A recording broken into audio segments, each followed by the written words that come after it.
So I was putting on top of my heap, on top of my khandhas, two questions that I think are kind of related to each other.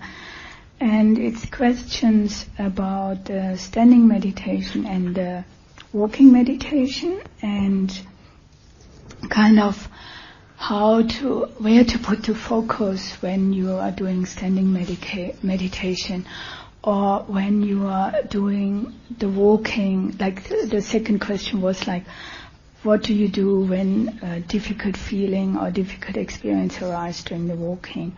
So in regards to the standing meditation, it was like, where would it be helpful to put the focus on? Would it be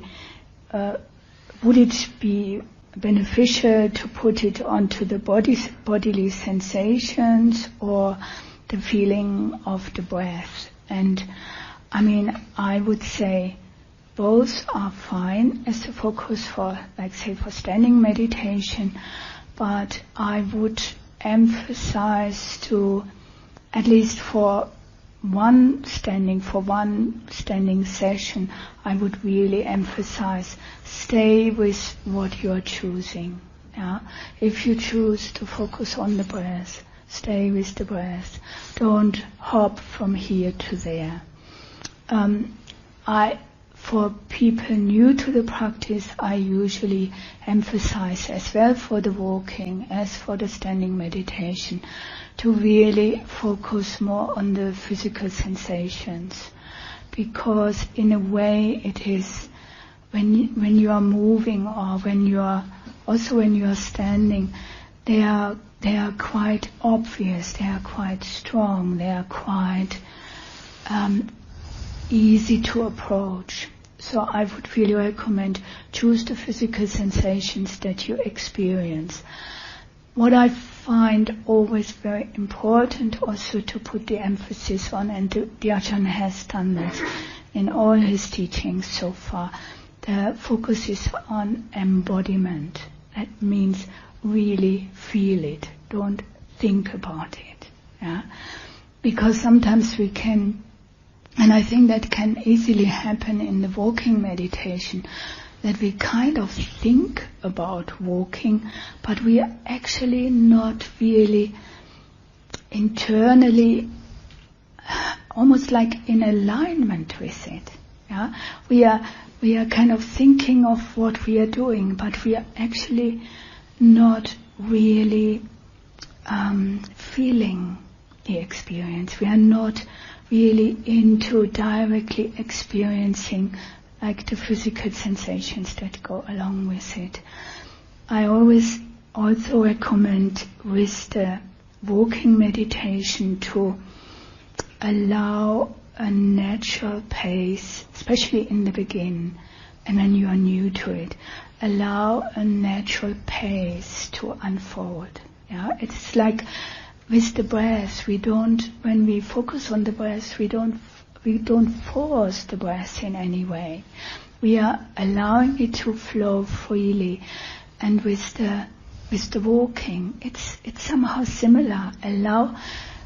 It's kind of getting to know the body also, to know, like, what is the natural movement right now.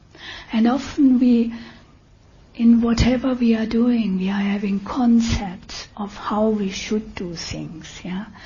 And maybe just dropping all that and connecting with what is natural right now, what comes almost effortlessly by itself.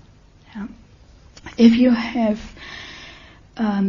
difficult emotions or difficult bodily sensations arising during the walking, I mean, the first thing I would do is just maybe stop, ground yourself, and see what is actually happening. Where is the difficult sensation? Where does it manifest in the body? How does it manifest in the body? Is there anything I need to do right now about this? Like, say, sometimes when I have done long walking meditation, I start getting say like pain in the lower back, sometimes I go to the end of the path and I just kind of bend over to relax the pain a little bit. Yeah, if you find that helpful, of course, that's what you could do. I don't know if there is anything more to it from the questioner, but I think that would be my answer to this. Ajahn, would you like to say more? Thank you. Yeah, I think basically, I'd agree with everything Ajahn Metta says. It's good to, what I call the outer form is going to be the one that you really can go to pretty quickly and good, which is the sensations. It means you're tracking the occurrence of sensations, and I call that your basic form. But essentially, in terms of practice, you've got to go to where your mind, where your awareness actually finds itself most comfortably interested and settled. So you can kind of present that, and that, I think the mind will like that because it's steadying. Okay, there we are, I know what I'm doing, grounded, right, plump, plump, plump. And then, what would tend to happen afterwards, the mind becomes more sort of settled, it will start to detect subtler qualities, such as, what I'm calling energies, which are kind of, they're there, but they don't come immediately to the fore. And then if that becomes more apparent, so that the actual, almost the energies are like the invisible current that the sensations, that connects all the sensations. So you may not detect that at first, but then you get something that's actually, the only drawback with sensations is you get bok, bok, bok, bok. With energy you get, there's no break. So as your mind settles, then it may come to a place where it feels, I can just cruise on that. But, for a sense of having a real focusable object to access and to come back to, then sensations are the most readily available.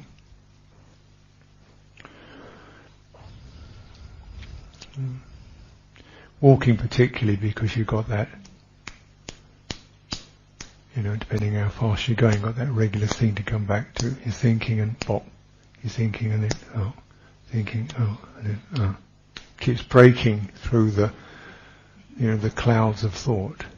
Standing sensations can be perhaps don't have quite that same quality to them because you're not moving. So just grounding feet, and the subtler sensations just to do with what occurs when we hold the body up, legs, feet, shoulders back. And again, you sketch in a felt form, and within that, again, as your mind settles, you will start to discern energies, and so it's really, you don't have to change. What happens is the very object starts to change as your mind develops.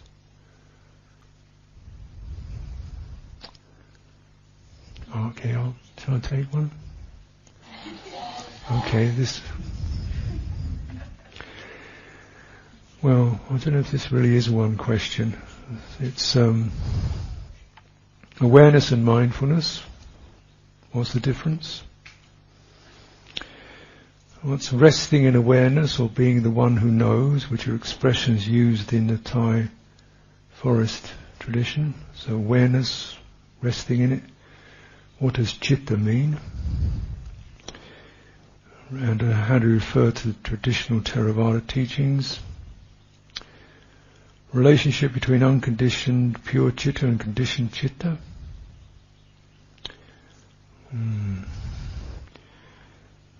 Right, so there's a couple more, but I'll just start with that. So here, talking. So basically,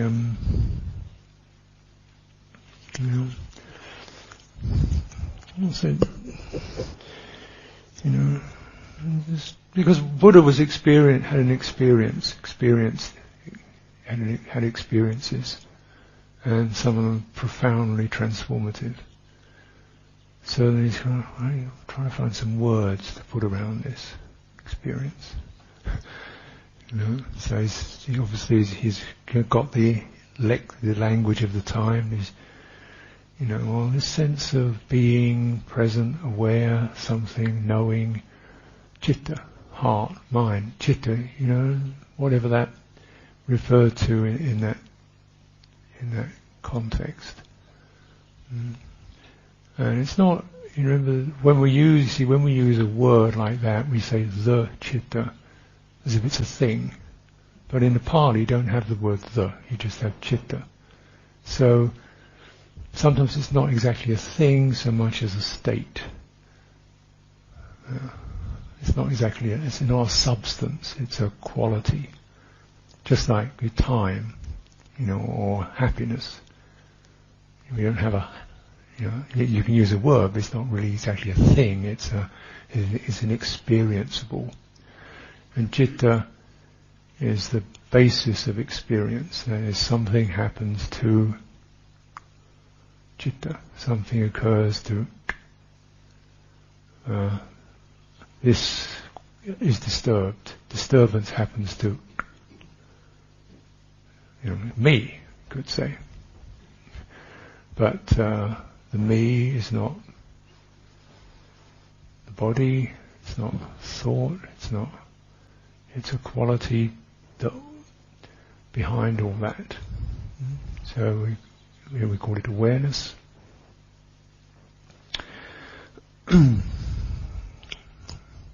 The sense of I.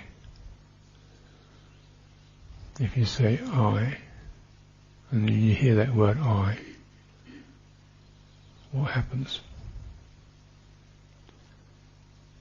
If you say I am, that's different. I am English, I'm a monk, I'm hungry, I'm tired, but just I. The sense of I. Okay, and that's one way of pointing to it.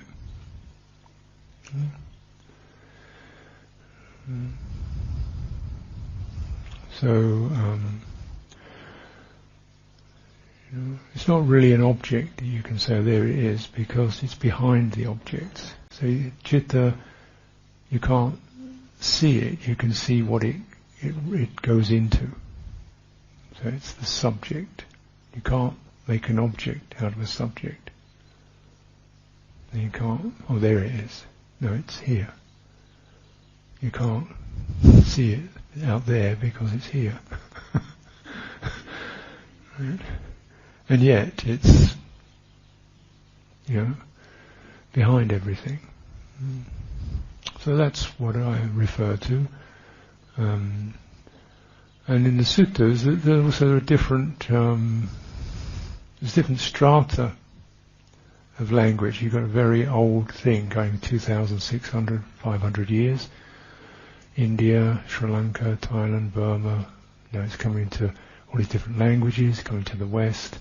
So this, and even in India, you start off with the Buddha talking about very direct experience, and then people start to teach it. Oh, it's interesting, citta, and they start to write about it.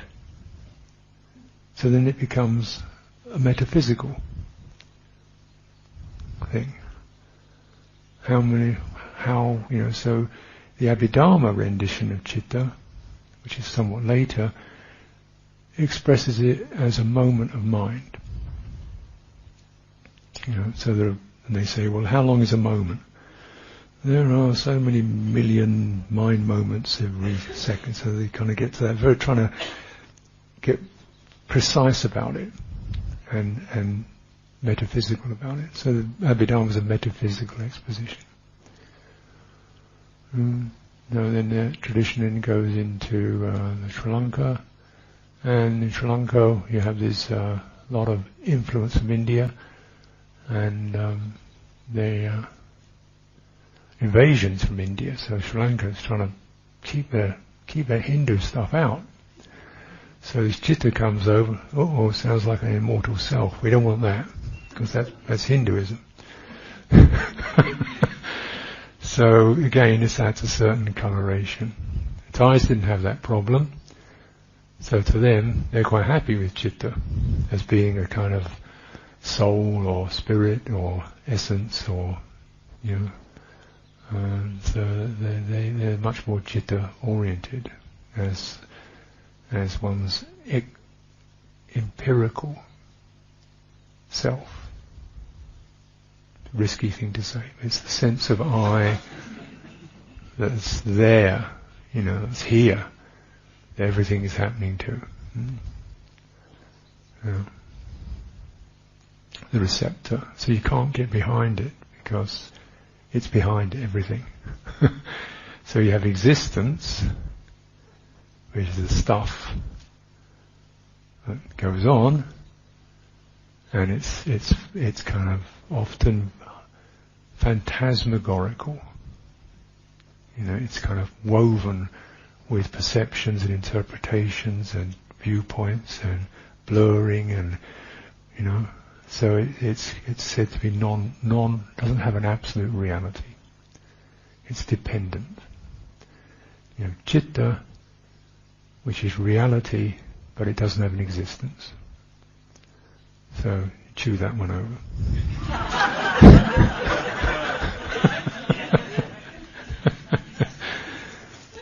Now, getting to more kind of practical application.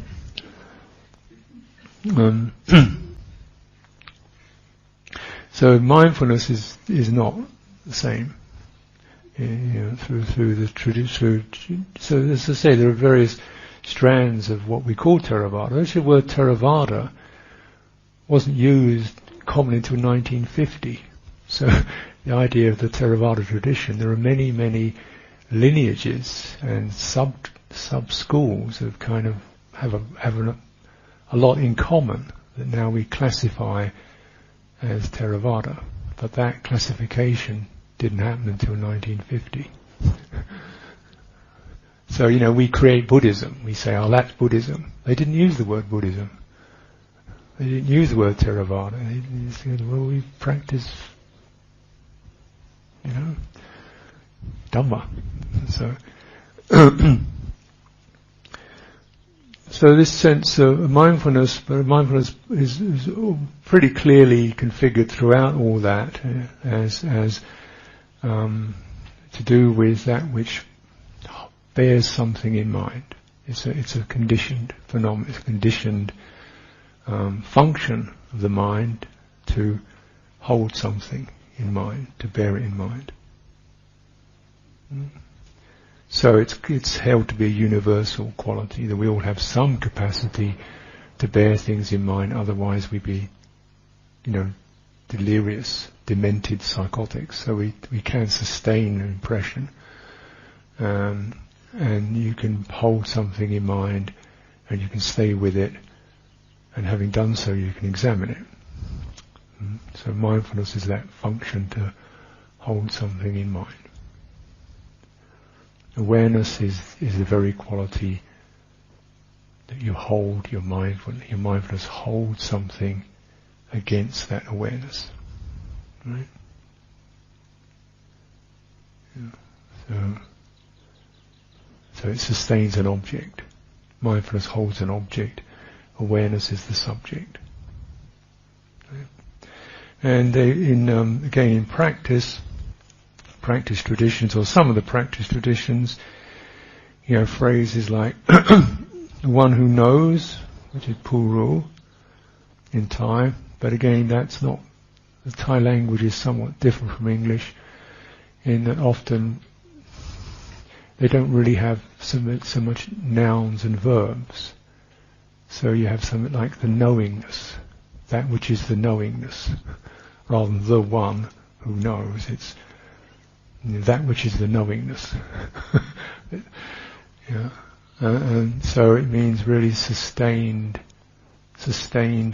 mindfulness. So sustained mindfulness and sampajanya, which is the ability to fully feel and comprehend and sensitize and take in. So that's called. So that establishing that and that being present acts like a kind of for someone who's cultivated a lot, that acts almost as a fairly constant quality. Their trained mind has that quality of whatever happens, it held in mind. They're not asleep.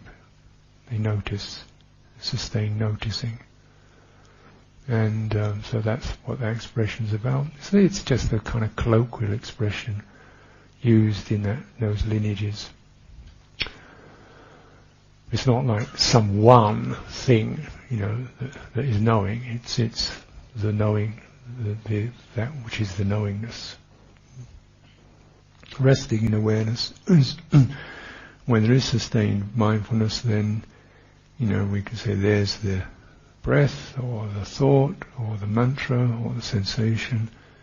Sustaining as you sustain it. Citta, the awareness, is with that, and then the awareness also is with, there is mindfulness. And it begins to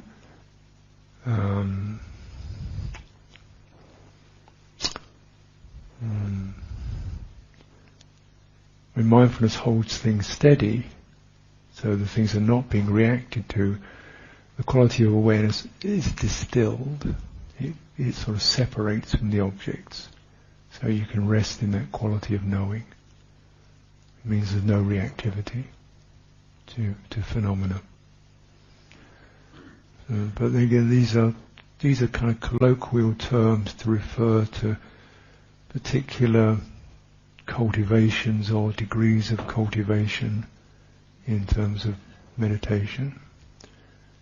And they're colloquial, they're not metaphysical absolutes, they're not philosophical notions, they're just colloquial expressions that a group will pass around. Oh yeah, right, okay. Right? So, but they're useful. And language will always continue to evolve, and people will find different ways to express what they're experiencing. So these are not nailed down. The words are fairly fluid.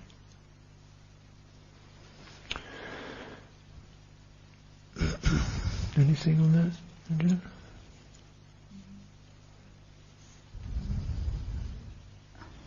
Hello.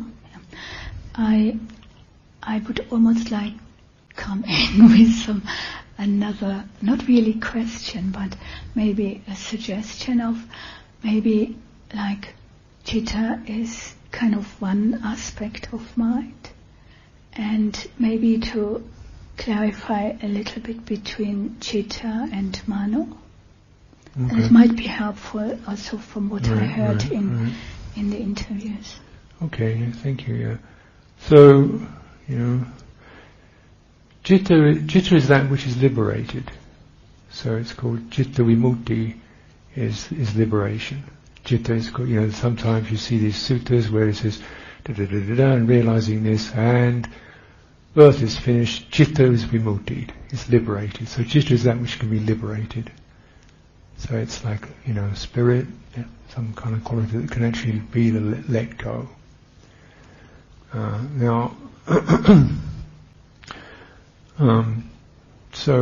and citta is that which goes before it's liberated, it, birth after birth manifests in it. It keeps moving out and establishing what are called aggregates, such as form. It means it keeps formulating experience. It's like so the image can be one of a spider that's pulling silk out of its body to create a web that runs around on. So this is the citta, but unliberated. It keeps creating these world to run around on. And so it's that very dynamic within our experience. Now, citta is not connected to the senses, directly connected to the senses.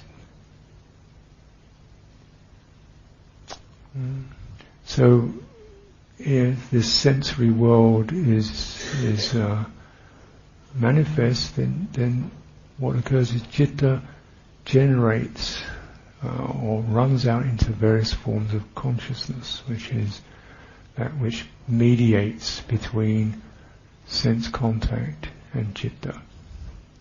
So we see and we're affected. The affected is the citta, the seeing is the consciousness, seeing consciousness brings that to the citta. It brings it through perception, feeling. Now, citta generates something called mano, which again means mind. Mano is like the secretary. So citta is blind, deaf, dumb. It just feels things. And so so mano is that which organizes. So it gives you a thought, gives you an impression. So it's the mind that connects citta to the other senses. Which means that when I see something, my eyes basically discern light, shape, colour. Really, they should discern light and colour. Right? That's what the eyeball sees. And then, but what I see is people. How come? What happened? Light, right? Light, degrees of light and colour. People. Where do the people come from? That's what mano does. It says that thing there that represents so and so, so and so. That's her knee. That's that thing there. Rather than just seeing these kind of different shades of that's her body and that's the cushion. It picks out, it differentiates her mano consciousness, and then says, "You're seeing, you're looking at these people." And you go, "Oh, people, oh." Depending how what that perception strikes it as, because it has perception. So perception could be fear, people. Or it could be lovely people. It could be a mixture, and it changes. So that resonating, that is the trembling of citta, and mano presents these objects, creates these objects. And citta also, as it reacts, as it responds, it sends out signals. Mano organizes those signals. It says, okay, Mano's the secretary, so it says, okay, right. It organizes them by creating a thought. That's so-and-so, so-and-so, that's so-and-so, do this, do that. It creates thoughts. It says, focus on that form. It acts as the hand of the mind, a hand of citta. It's never liberated. It's liberated when citta stops doing it. It's just a function. It's neither good nor bad. It's just a function. It has its own. It's a mechanism. Yeah. And so it does this. That's what it's supposed to do. It has no ethical basis. Citta does have an ethical basis. And citta can be fearful, joyful, it can be affected by sorrow, pain, it can react with greed or passion or love or compassion. So it can respond in those ways, and then mano will formulate that response into an action, a word, a thought, an idea. So that's how that works. And so this process is a process whereby, from that enlightened perspective, this is how the world is created. By which I don't mean, planet Earth, I mean your world is generated that way.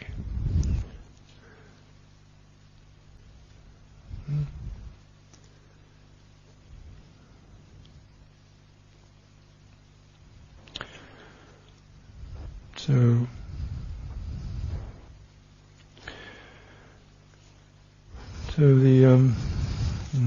there's something about. unconditioned pure citta, conditioned citta. Well, the conditioned citta is that which is still affected by degrees of unknowing.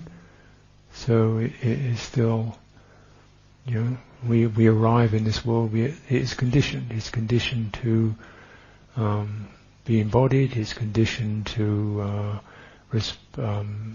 respond, to generate objects, and to try to find something in those objects, generate a world, and to try to find a place in the world where it feels comfortable.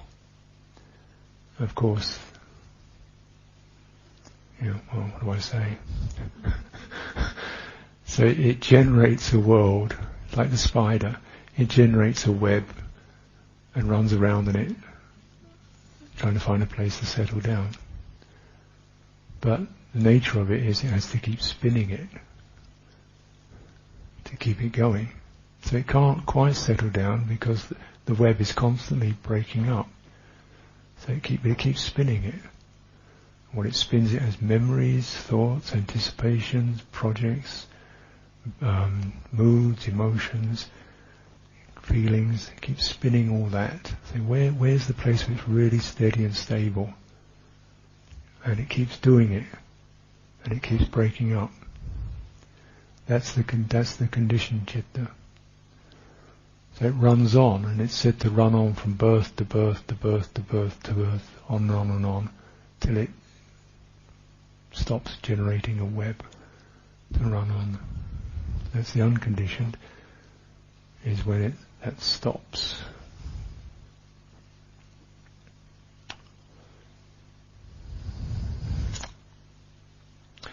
I don't want to make condition sound like it's evil, because we have to operate, or citta has to operate through assembling and gathering the most skillful, useful conditions possible to at least eliminate the nasty stuff and the really sticky stuff and the stuff that's going to really, perpetuate this thing. So you generate skillful conditions such as mindfulness and discernment and integrity. So those are transpersonal qualities that citta can be trained to generate. It can also, the spider can also generate a path out of that, and that's our practice.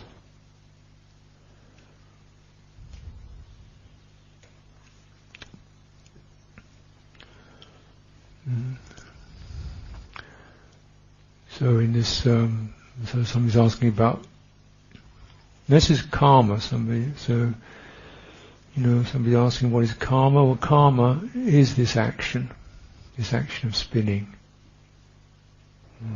doing things. So karma literally means action, to make or to do. It's a very simple, modest word. Karma, to do. But so this was a word that was around at the time of the Buddha, and people had different understandings of what that meant. So some people felt it was just kind of like a wheel that was just rolling on and on and on. You just had to hang in till it finished. And the Buddha said, no, this driving force that's generating things all the time is generated through intention, which means a certain motivation. This means you can turn it, you can change it, because it's generated. It's not fatalism. It's not like we are stuck on this wheel until it finishes. No, it means every moment you've got a chance to just put some tilt on that wheel, on that movement. You can incline it. You can say, I'll go this way or that way. You've got a degree of of choice. It's not bound. So Buddhist karma associated with the ability to choose. And that's what makes it. The Buddha only used words that would be helpful for liberation.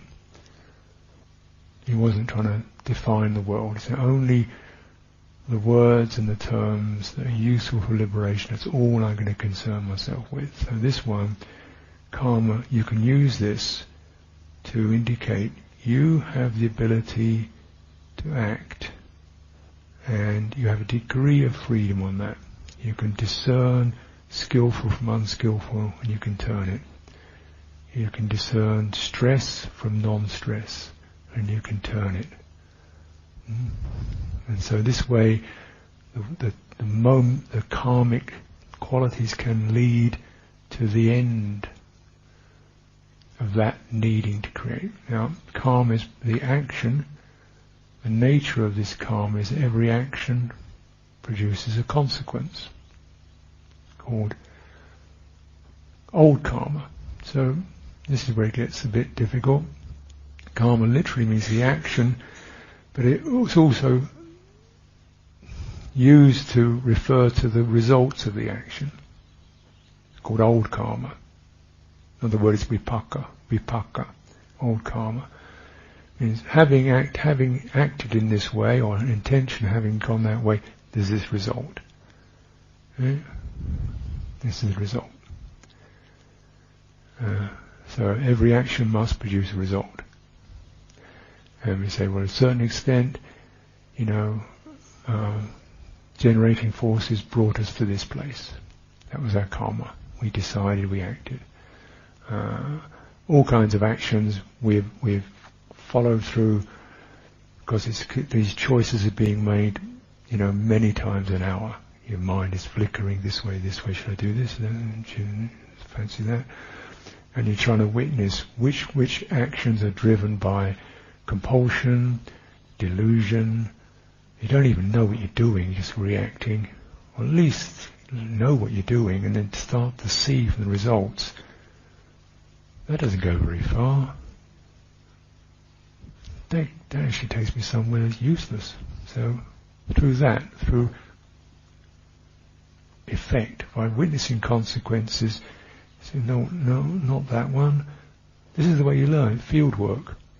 And you've got certain guidelines, like precepts, but you've got to trust awareness of results, and long-term results. Now, every action produces a result, but you have a choice to continue acting upon that. So every result doesn't have to generate another choice, another action. So, for example, we might have said something, blurted something out, said something, bad feeling, result. Now I could continue to act in that way, or I could also beat myself up about it, or I could say, got it, enough of that, let it go.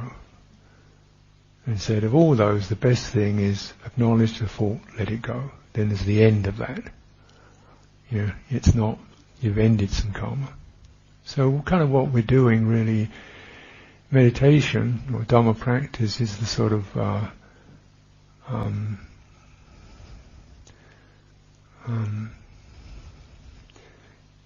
intensive way of working through karma, because you're heightening your awareness, you've got a chance to see the results, you've got a chance to also see what habits you've established, what ruts you've got into, what are skillful, what are unskillful, and you've got a chance, enough, no more of that, stop that, pull back, So it's the heightened learning process is meditation. And then there's a possibility of not reacting, ending karma. And this means that then what you're doing is you're beginning to dismantle this web of that citta has run around. And the citta itself is dismantling it, saying, I don't need that anymore. That goes nowhere useful. That's just a fantasy. So the web gets thinner, lighter. And all the time citta gets stronger, wiser, till eventually doesn't need a web. Then it's called resting in awareness. So that's the liberation from karma.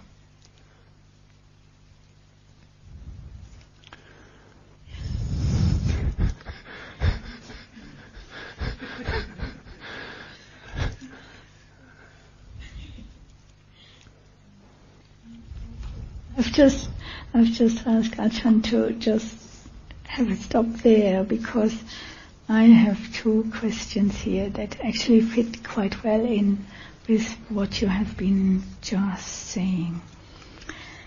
The first one is, and I read them out because they're very short, is the goal to awaken in this world or to awaken from this world?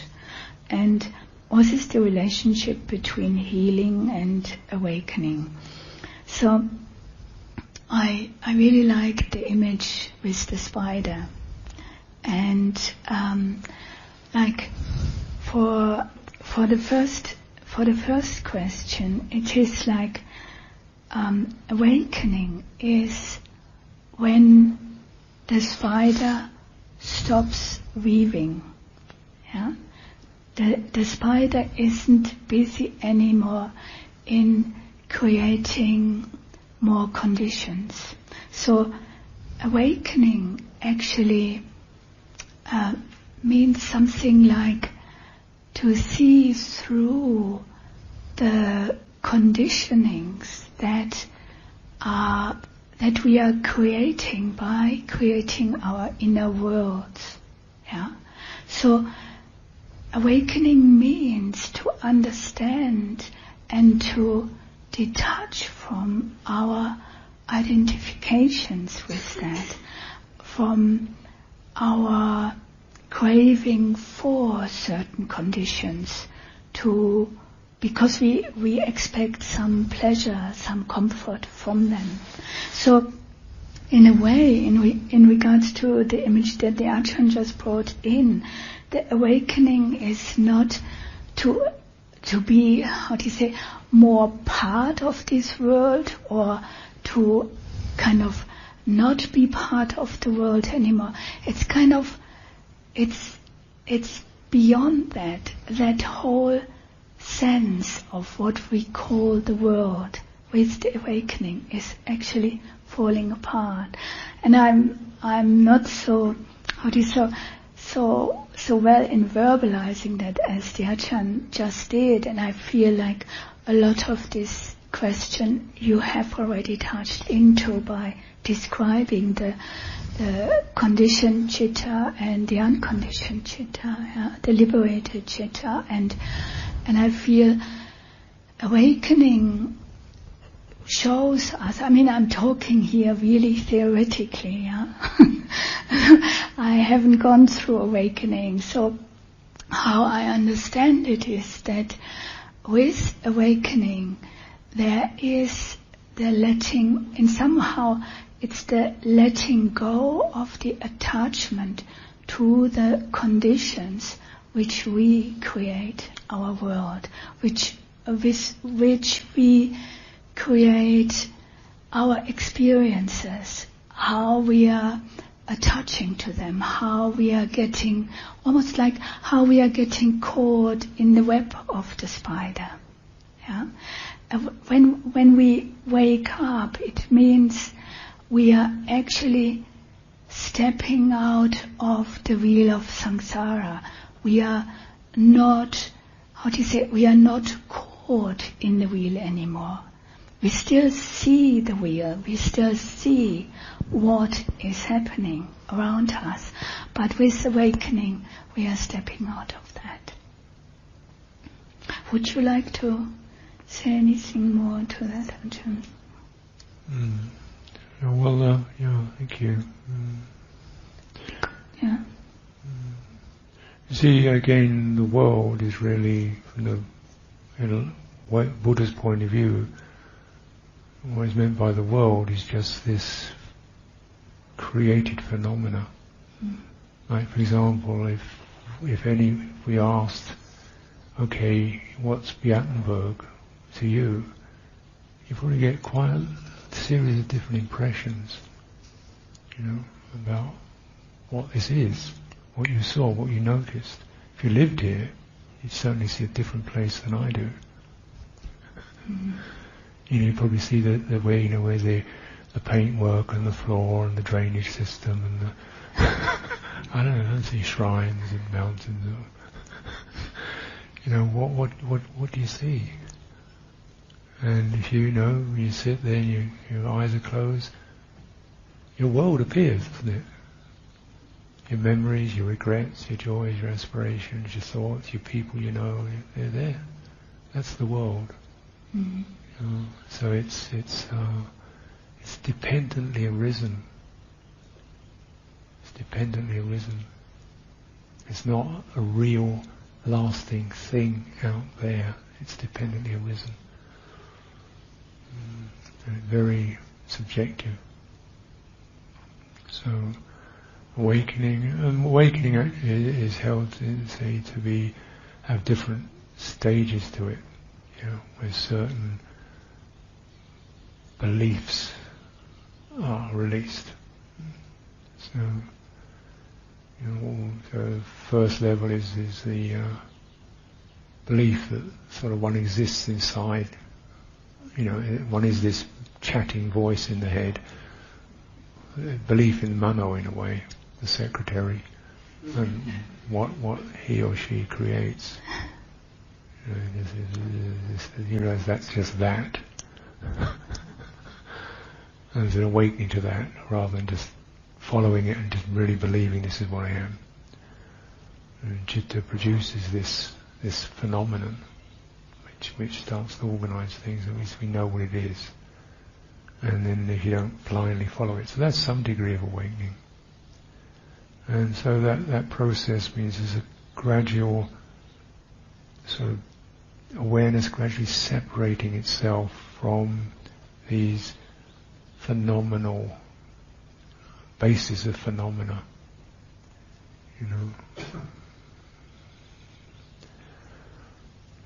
Until the phenomena have no basis, they don't arise.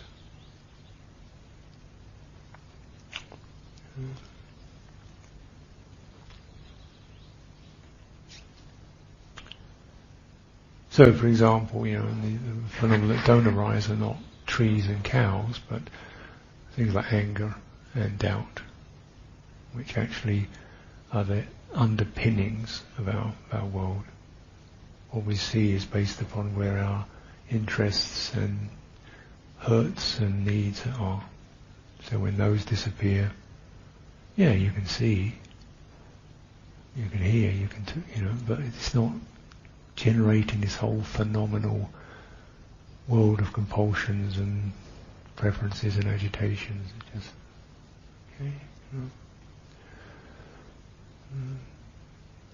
So that's that process. It could sound kind of bleak, but actually what it does mean that then, instead of generating it, it could be much more. There's an energy there because of this very condition called life. Where there's a life force. It's also a condition. It lasts for so long and then it's gone. And life force, as it arises, as it's there, and Citta receives that, there's a kind of warming effect. And this is the essential arising of, the most fundamental arising of Citta is into resonance. It sympathizes. So that's why I say the basic goodwill is the first arising of Citta. It seeks welfare. It resonates, it sympathizes. It opens. And it opens. And then it gets confused. Feels it. Oh, dog.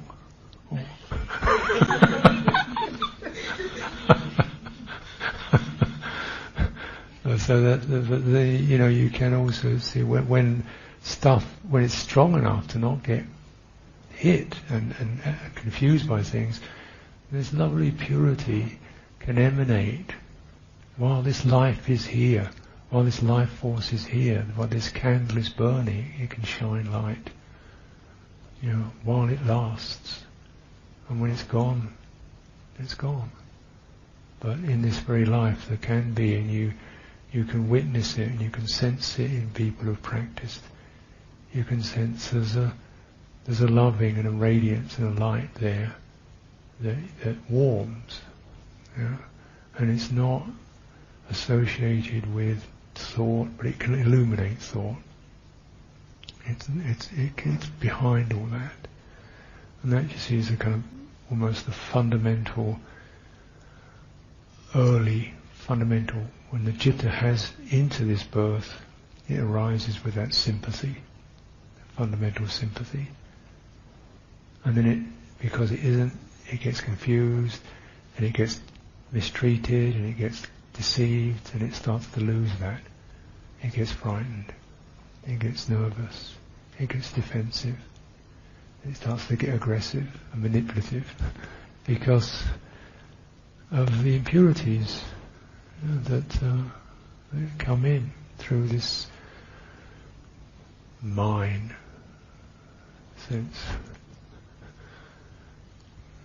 So there's the conditioned arising of all that.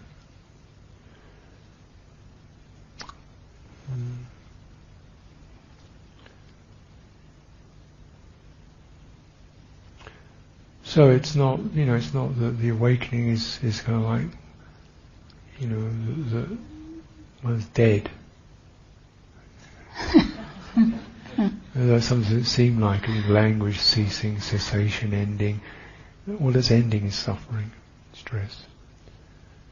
And you won't see anybody who's practiced who says, "Oh, I wish I hadn't woken up. It was much nicer. My life is miserable and dead." No, they're all saying, "This is really good," And you can sense it from people who have eliminated a lot of the fetters and defilements. They're not dead. They're extremely alive, beautifully alive.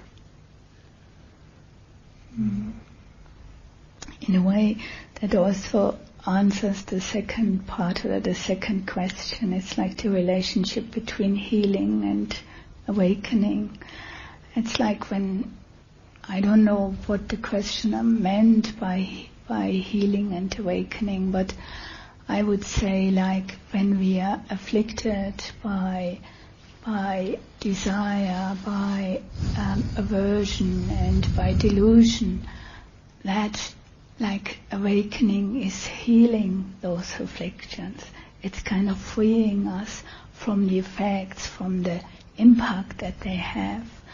And so what the Ajahn just described was like when we are slowly moving out of that and more towards awakening by letting go of that what binds us into or onto those afflictions, and in that process actually the healing happens. So it doesn't mean that people who are awakened that they don't have any illnesses anymore, physical illnesses. Of course they do. They still have physical bodies. But the healing is going much, much deeper than the body. It's kind of encompassing everything, all that binds us to be born, like to be born again, to be reborn, like the citta that isn't free, that gets kind of that moves on into the next existence. So the healing that is happening with awakening is the freeing from that bondage.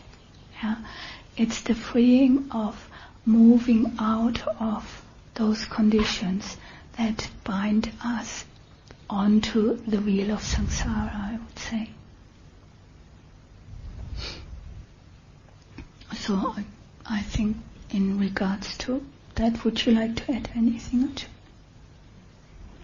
It's healing is healing these tremendous wounds that people experience, their loss of heart, their anguish, confusion, their phobias, addictions. These are the great wounds that people experience, and in a way, every time Citta is being purer, then those wounds are like open wounds through which our awareness pours, our mind pours through these wounds of exclusion and pain and disappointment and frustration. And as the awakening process, those closed. It doesn't run out. Maybe a few bruises, but it doesn't run out. So the healing makes it whole rather than broken. And that's definitely, synonymous, or part of what the whole awakening process is about. If it's still running out, then you have to finish that.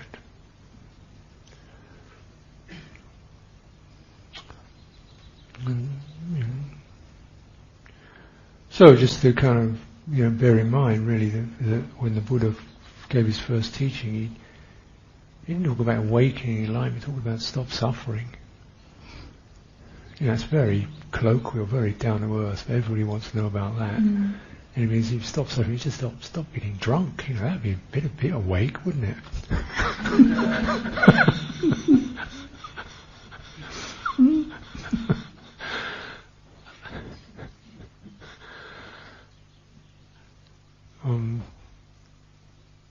So what about this? Why are we going to keep all these rules anyway?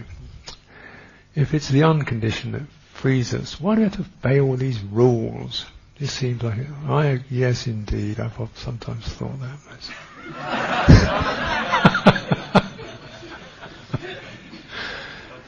But I have to humbly recognise. Yeah, but to get to the unconditioned, I have to obey some rules. Because they are there to restrain my impulsiveness. It's not just they're not just for ornaments. They're to restrain my recklessness and my impulsiveness and my addictiveness. Well, not mine, but the addictive qualities. They're to say, stop, check, hold it, restrain, back. Restrain the impulse. Because otherwise you keep creating more karma, you keep following that track, you're going to heap up more karma, more messy webs, just out of compassion. Just tidy up. And, it'd be nice if we could just do it through insight, but you don't get insight until you've had something restrained, Checking impulses, that's what rules are about. Then it's, the unconditioned doesn't free us. It's rules that free us. When I mean rules, it means like, you can take it down to where you steer attention, how you withdraw it, how you focus it. So it can be very fine degree of, appropriate attention, careful attention, mindfully holding it. That's what frees us. And unconditioned is a result of it. It's not unconditioned doesn't do anything. It's just the result of working through instructions and guidance.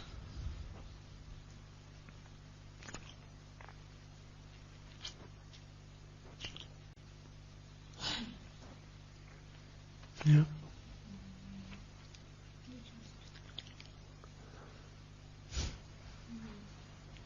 Just very short, like the rules and like the rules in regards to monastic training.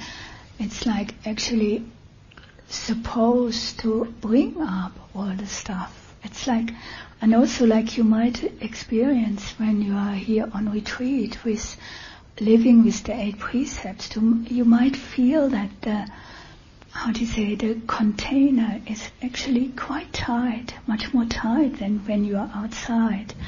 And that actually helps us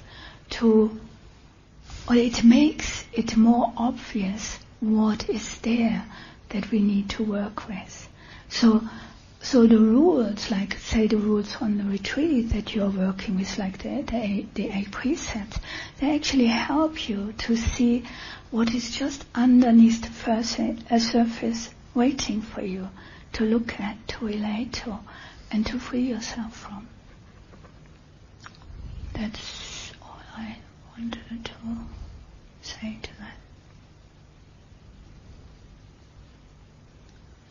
Do you have any more? Oh yeah. This? Okay. There's a few on goodwill. Yeah. So if someone's having a hard time finding any goodwill, also how to blend goodwill and sharp discernment. Any advice? That's a very good idea. There you go, goodwill and discernment come together. And thank you. Oh, great.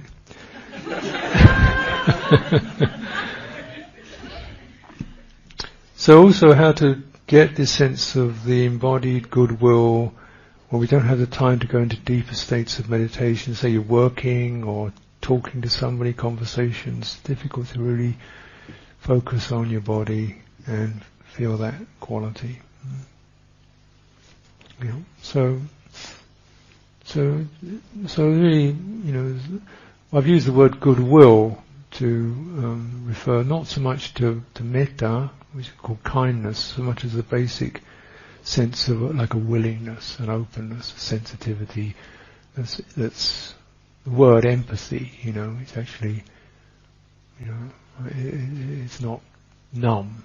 We are awakened to that sensitivity, and rather than withdrawing or closing down with fear or regret or withdrawing from sympathy, primal sympathy.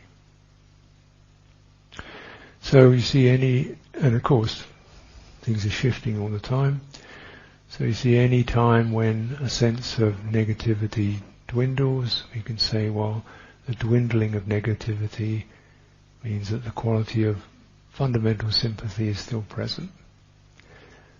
Now, when we experience negativity, negative thoughts, anger, greed, jealousy and so forth, well, as soon as you see that as an object, there's the negativity, there's the ill will, there's the aversion, there's the jealousy. How do you feel with that? So instead of it being what I'm doing, which can feel like, I really dislike this, I don't like that, there's my dislike. Okay? Now as soon as you've created that, you've established the potential for relationship. Instead of me being it, I can now be aware of it. Once I'm aware of it, there's the possibility of a relationship to that, right? It's become an object rather than a subject. So now that quality of malice or ill will, when I've made it an object, it loses some of its intensity. And now the next step is, how does it feel to be afflicted with this experience? What does it feel like to have this experience happening to you? Unhappy. You're unhappy. Compassion. Because you're unhappy. So it's right there. So it becomes an object that you don't identify with, you still have it, but there it is. and you relate to it, then how does it feel to be with that? Feel dark, heavy, miserable. Could it be that really sensing that for what it is as a disease, there's some sense of sympathy and compassion? That's where it can come from.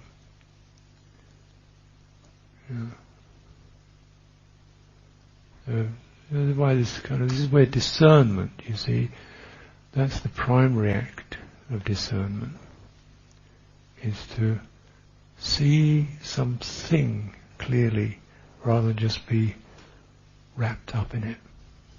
So wrapped in it we don't see it. We just are it, and we're kind of seeing everything through that spectacles of ill will. We've got muddy glasses. Everything is covered with mud.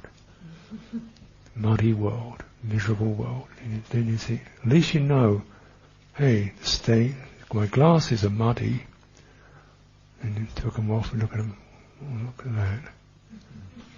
That's wisdom.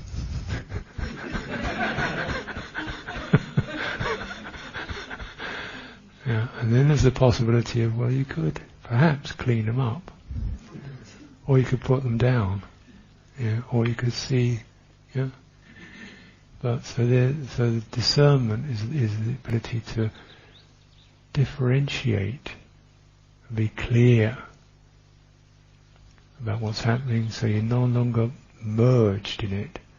Discernment differentiates, whereas the problem of confusions are we merge into them. Awareness merges into aversion, guilt. We feel we are them. And yet discernment says, no, that's happening to your chitta. And then there's a possibility for a sympathetic resonance. And so,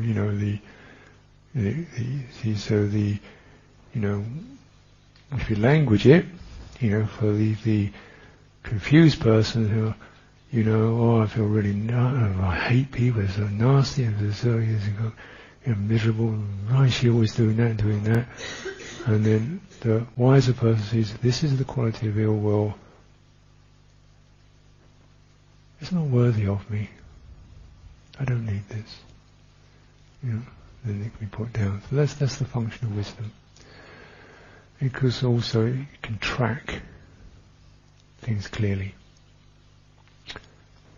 So goodwill is not just some kind of impulsive emotion.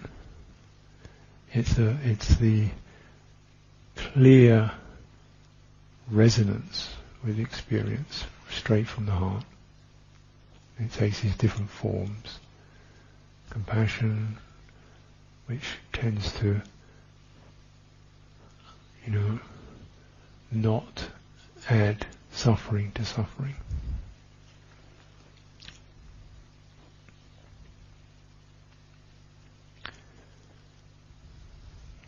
See, sister?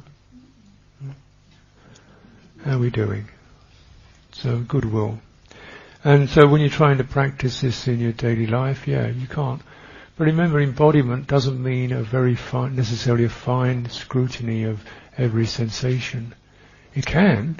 You can really deepen it to subtle, awareness of all sorts of different textures in this experience. But it could be just, where are my feet?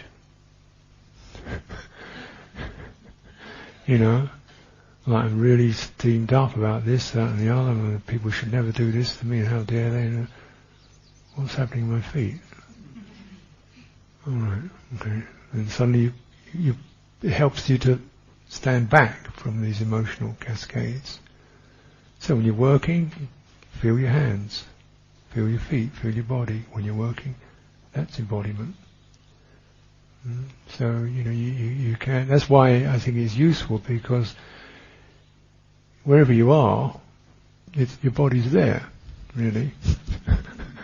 So, you can't, perhaps your wisdom isn't immediately apparent, but your body is. So you come into that, and it will help to just give you some leverage on these, emotional and psychological outflows. It's simple, because the body doesn't do that. So I think it's really helpful to incorporate, and sometimes I've suggested to people just in your working day, and it's very simple, but still it's difficult to do. Your working day, just every now and then take 10 seconds. Where am I?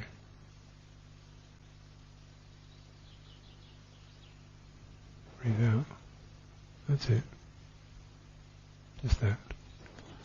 Doesn't take long, but it breaks the momentum. And that's why it's difficult to do. It sounds completely easy, doesn't it? Yeah. But when you're in the momentum, oh yeah, right, I'll get round to doing that in a while. Let's go and do this first.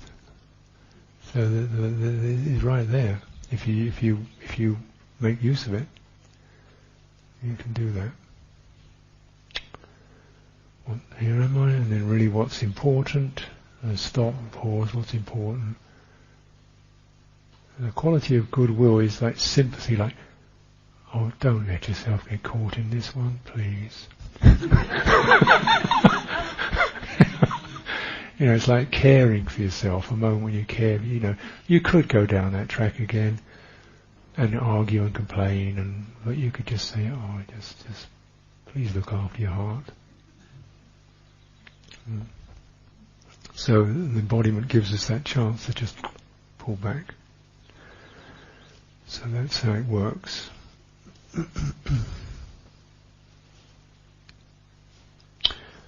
We're coming along in our time, and